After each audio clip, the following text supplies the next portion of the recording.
അബ്ദുറഹീമിന്റെ മോചന ദ്രവ്യമായ 34 കോടി രൂപ സമാഹരിച്ചു. അതിന്റെ നടപടിക്രമങ്ങൾ ആരംഭിച്ചു കഴിഞ്ഞു. ഇപ്പോൾ അബ്ദുറഹീമിന്റെ മാതാവ് കേരള വിഷൻ ന്യൂസിനൊപ്പം ചേരുകയാണ്. ഉമ്മ, എന്തായാലും ആ ഒരു വലിയൊരു കടമ്പ കഴിഞ്ഞിരിക്കുന്നു. ഇപ്പോൾ അതിന്റെ നടപടിക്രമങ്ങളിലേക്ക് നീങ്ങിയിരിക്കുന്നു. എങ്ങനെ തോന്നുന്നു ഈ ഒരു നിമിഷം? അതുകൊണ്ട് സമാധാനം ഉണ്ടെന്ന് പറഞ്ഞ് എൻ്റെ മോനോട്ട് വന്ന് കണ്ടാലല്ലാതെ എനിക്ക് സമാധാനം ശരിക്കും ഉണ്ടാവില്ല. എന്നാലും ഇത്രയും തുക കൊടുത്ത് എൻ്റെ കുട്ടിയെ കഴിച്ചിലാക്കുമെന്ന് പറഞ്ഞതിൽ മുക്കാലുമാവും സമാധാനം.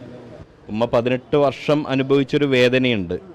ആ വേദന ഇപ്പോൾ എന്താ പറയുക, അതിന് വലിയൊരു കുറവുണ്ട് എന്നുള്ളത്. കുറവുണ്ട്, കണ്ടാലല്ലേ ഫുള്ളും കുറവാന്ന് പറയാം. ഇത്രയും പെട്ടെന്ന് വന്ന് കാണട്ടെ. ഈ മകനുമായി സംസാരിക്കാനോ അല്ലെങ്കിൽ അവിടെയുള്ള മറ്റ് ആളുകളുമായി സംസാരിക്കാൻ ഉമ്മയ്ക്ക് സാധിച്ചിരുന്നോ? ഇല്ല, ഒന്നും സഹിക്കില്ല. അഥവാ വിളിച്ചാലും പറയാൻ കഴിയൂല എനിക്ക്. ഈ സഹായിച്ചവരോട് എന്താണ് ഉമ്മക്ക് പറയാൻ? അവരോട് അങ്ങേറ്റം വരെ നന്ദി. എല്ലാവർക്കും ശുക്ർ ചെയ്യുക, എല്ലാവരോടും നന്ദി പറയാം. പകരം പിന്നെ ഇത്രയും സഹായിച്ച് എൻ്റെ കുട്ടിക്ക് വേണ്ടി ഇത്രയും ഉറുപ്പിയൊക്കെ തന്നവരോട് എനിക്ക് പകരം കൊടുക്കാനൊന്നും കഴിയില്ല. അള്ളാഹു കൊടുക്കുക, ഞാനവർക്ക് നന്ദി പറയാം. എന്തായാലും മകനെ കാത്തിരിക്കുകയാണ്. സഹായിച്ചവർക്ക് പ്രാർത്ഥനയോടെ നന്ദി പറയുകയാണ് ഈ ഉമ്മ.